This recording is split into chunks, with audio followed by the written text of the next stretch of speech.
रूस की तेल रिफाइनरी पर बहुत बड़ा हमला हुआ है। यूक्रेन ने तेल रिफाइनरी पर बड़ा अटैक किया है। मिखाइलोव की तेल रिफाइनरी पर अटैक हुआ है। एक तरफ दुनिया में तेल की कीमतों में आग लगी हुई है और दूसरी तरफ रूस के तेल भंडारों पर लगातार यूक्रेन आक्रमण कर रहा है। तेल रिफाइनरी को आग के हवाले किया जा रहा है। एक एक करके तस्वीरें आप देखिए, ये कितनी भयावह तस्वीर है। रूस की ये बड़ी ऑयल रिफाइनरी जिस पर यूक्रेन की तरफ से जोरदार हमला किया गया है और इन तस्वीरों को देखकर तो यही लग रहा है कि पूरी तेल रिफाइनरी जलकर खाक हो गई।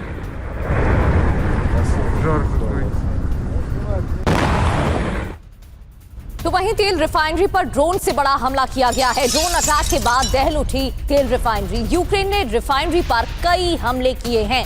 अब ये तस्वीरें देखिए, आग की उठती लपटें दिखाई दे रही हैं।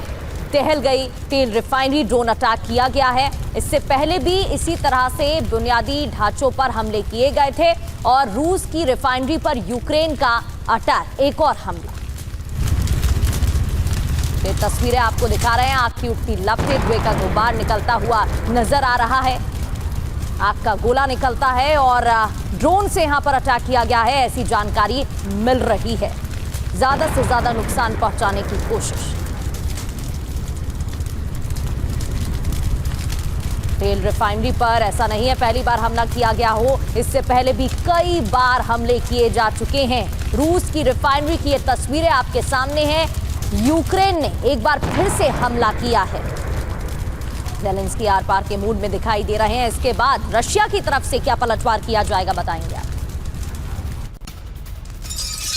और ऑयल रिफाइनरी पर ही हमले का एक और वीडियो आपको दिखाते हैं। अटैक के बाद रिफाइनरी में होता है बड़ा धमाका। ये देखिए आप तस्वीरें। कई दिनों से यूक्रेन इस तरह के हमले कर रहा है। पुतिन के क्रोध की आग अब किसको जलाएगी ये देखना अभी बाकी है, क्योंकि यूक्रेन ने बड़े हमलों को अंजाम दिया है और रूस की ऑयल रिफाइनरीज पर, एनर्जी इंफ्रास्ट्रक्चर पर बड़े हमलों को अंजाम दिया गया है। तीन बड़ी खबरें तस्वीरों के साथ आपके सामने हैं। यूक्रेन किस तरह से एक एक करके ऑयल रिफाइनरीज को निशाना बना रहा है। मिखाइलोव की तेल रिफाइनरी पर यह भीषण हमला हुआ है। तेल रिफाइनरी पर यह जो हमला किया गया है, इसमें भी ड्रोन का सहारा लिया गया। एक छोटे से ड्रोन ने इतनी बड़ी रिफाइनरी को जलाकर खाक कर दिया। अटैक के बाद रिफाइनरी में जो बड़ा धमाका हुआ वो दूर से कैमरे में कैद हुआ है। तस्वीरें आपको दिखा रहे हैं। ये तीन तस्वीरें ताजा हमलों से जुड़ी।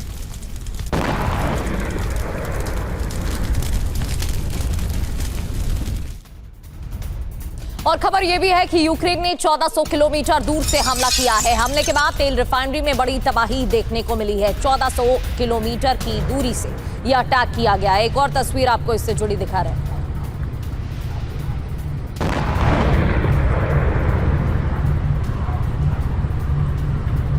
ये देखिए, यहाँ पर हमला किया गया है, भारी तबाही मची है, आग की उठती लपटें दिखाई दे रही हैं। अलग अलग इंपॉर्टेंट इंफ्रास्ट्रक्चर्स पर हमले किए जा रहे हैं, ज़्यादा नुकसान पहुंचाने की कोशिश। ऑपरेशन ज़ेपोरिज़िया भी जारी है। अलग अलग इलाकों में इसी तरह से हमले किए गए हैं। ये रूस की तेल रिफाइनरी की तस्वीर आपके सामने है।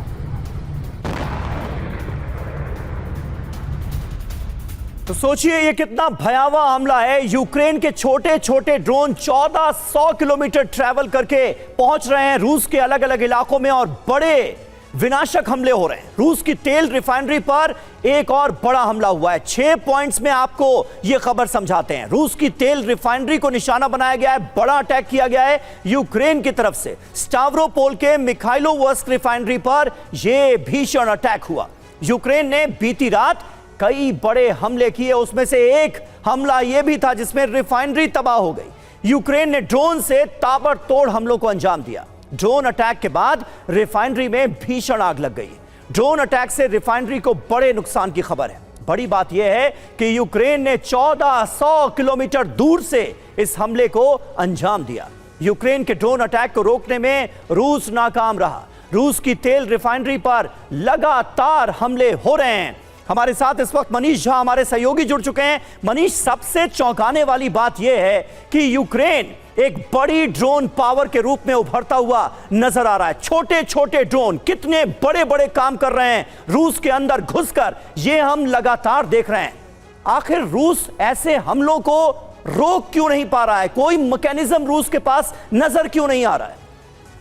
देखिए, 2-4 ड्रोन की बात होती तो रूस के एयर डिफेंस सिस्टम शायद उसे 100% रोकने में कामयाब हो पाते, लेकिन पिछले कुछ महीनों में, अगर आपको मैं कहूं कि लगभग 6 महीने में यूक्रेन में जो ड्रोन की क्षमता है उसमें अभूतपूर्व वृद्धि हुई है। यूरोपीय देशों ने ट्रंप के रुख को देखते हुए अपने यहाँ से यूक्रेन को इतनी मदद की है ड्रोन के मामले में कि आज की तारीख में यूक्रेन रोजाना 100-150 ड्रोन से रूस के अलग अलग हिस्से को अटैक करता है।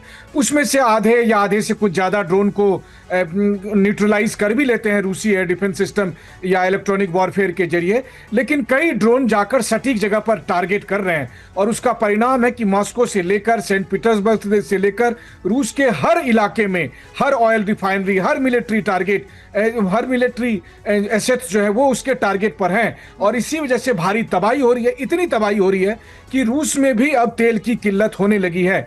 क्रेमलिन पर भारी दबाव है, अपनी तरफ से क्रेमलिन लगातार उन जगह पर बमबारी भी कर रहा है, लेकिन चूंकि अब आप समझ सकते हैं कि उनके पास ड्रोन की इतनी भारी संख्या हो गई है कि इस तरीके के हमले रोकना अब क्रेमलिन के बूते की भी बाहर की बात है। और यही प्रेसिडेंट पुतिन के लिए सबसे बड़ी चुनौती है कि इसका क्या इलाज होगा। मुझे नहीं लगता कि दुनिया का कोई भी मुल्क इस तरह के किसी भी जो अटैकिंग जो रणनीति है उसका कोई 100% तोड़ निकाल सकता है। बिल्कुल मनीष, और जेलेंस्की की यूक्रेन की मदद भी की जा रही है, वही एक रीजन भी है जिसकी वजह से यूक्रेन इस तरीके से मुंहतोड़ जवाब दे रहा है।